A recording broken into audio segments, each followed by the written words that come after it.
And also, welcome back to CW Iowa Live. Our privacy professor, Rebecca Herold, is here.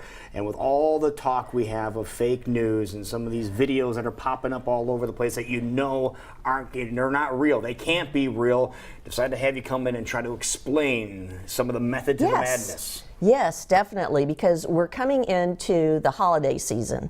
And what comes out during the holiday season? The crooks who try to get you, to give them money and to do things to, just trick you into doing things. So we know that it's easy to be online and have fake accounts. I mean, we've already validated that. We've heard from Twitter and Facebook and Google just on October 31st and November 1st. They testified for 2 whole days about how the Russians had different, fake accounts. So, that's validated. But I want to let your viewers know so they don't get into a pickle. Happy Pickle Day. Thank you.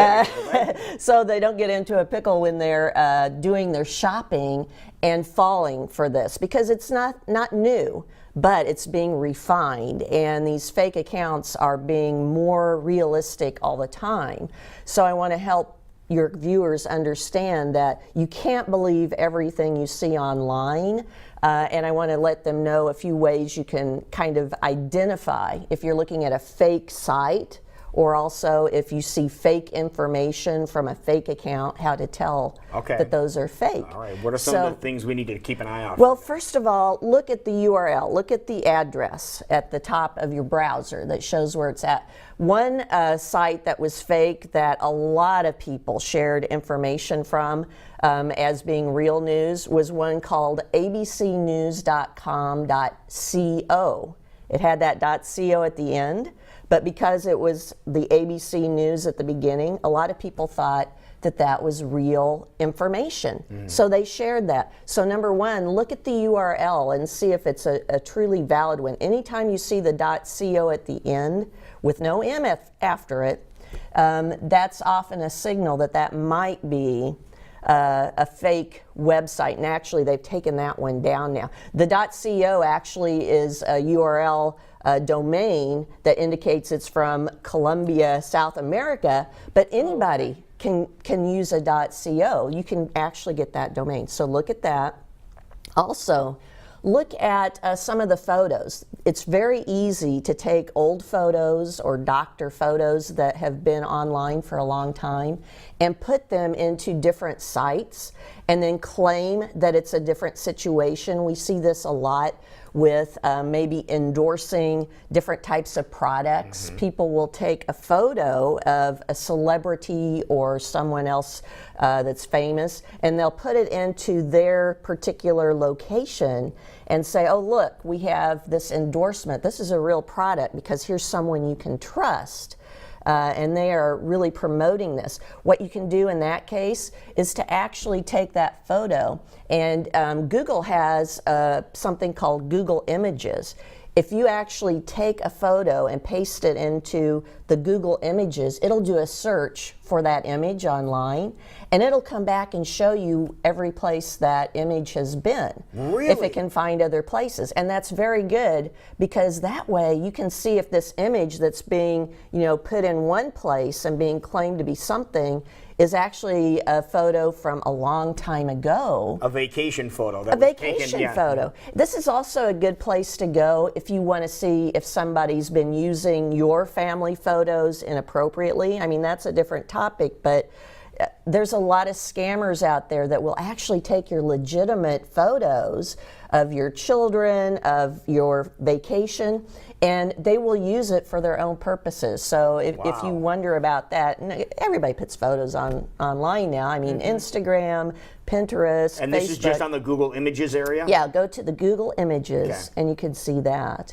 Also, there are some very good sites that you can check to see if information is actually true or not true. And a lot of people have heard of Snopes before, Snopes.com. And a lot of the fake sites, or the sites that have kind of really alarming or ludicrous types of stories, they say, oh, don't look at Snopes, it's not accurate. Well, it's pretty darn accurate. So you can look at Snopes.com, it's a good one to check. You can look at also FactCheckorg, and that's a good one. You can look at truthaurfiction.com, that's a good one. PolitiFact.com is pretty good.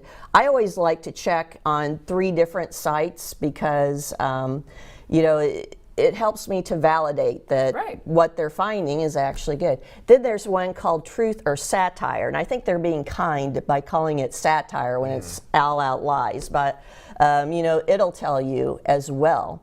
And just as an FYI, notice a lot of people are sharing different types of news from satire sites. So, you know, for all of the folks out there, The Onion is a satire site. I've seen too many people share information from there. And take that as gospel? Take that as gospel, yeah. And also watch out for the fake accounts, because there are literally millions of fake accounts out there. I mentioned that the Facebook folks and the Google folks and Twitter execs, they were testifying, and we learned that there are around 270 million Facebook accounts that are fake. That's what they're estimating. Yeah. Wow. So they're trying to fool you into thinking that what they're posting out there is real when it's not. Twitter has 16.5 million fake accounts. So, you know, you're both on Twitter, and you probably see sometimes when somebody's following you, it's either the egg that they have no photo. A lot of times those are fake, but you'll also see sometimes that they have these photos, might be explicit photos of people, you know, that are scantily clad, or they might actually be famous people. So you need to watch out for those as well, because what they're doing is, a lot of times, and especially in the holidays when people are trying to sell you stuff and not really get the stuff that you pay for, they're going to be setting up these different types of fake accounts, so you need to make sure that you know how to notice them. And I also want to mention there's also ways now for videos to be actually doctored and make it look like people are saying things that they didn't really say, or to actually have them endorsing things for like a product or telling you news that's not real. Well, how do you determine that? You see a video and they're talking to you. How do you do that? Yeah, so for that, what you need to do is, oftentimes what I do, I take a snippet of what they actually said, put it in quotes, and I type it in quotes. You can't take the sound bite, but I take what they said and I put it in a Google search, again in quotes, and I do a search for that to see if that has actually been said somewhere before. Because if it's somebody famous, you should be able to find someplace in a transcript or article where they've actually said that. So you can do that check. Or what else you can do is actually go to the video search, and you can do a description of what that person, you know, was talking about, and see how many videos come back about it. And if you only find, you know, that the only video is that fake one that's out there, but yet you find other videos showing this person talking about something completely different, that'll show you that, oh, it's probably something that people fake. But it's amazing now, for a low-tech type of way to fool you, people can actually take a video and they will take the words, some different words, but they'll slow and speed up the video just right so their mouth movements actually match up. So that's a low-tech way. Well, and people want to learn more about that. They get a hold of you. You can direct them to some videos that will show how that happens. Yes, I would love to show them that. The high-tech way, this one just blows my mind.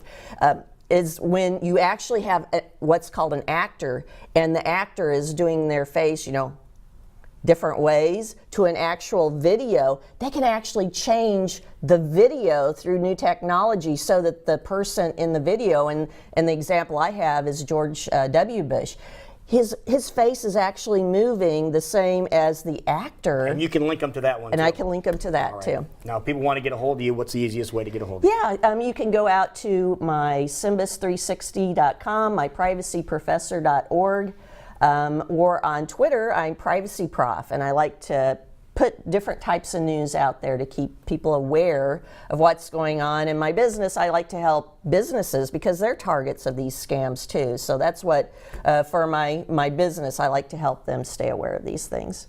There you go.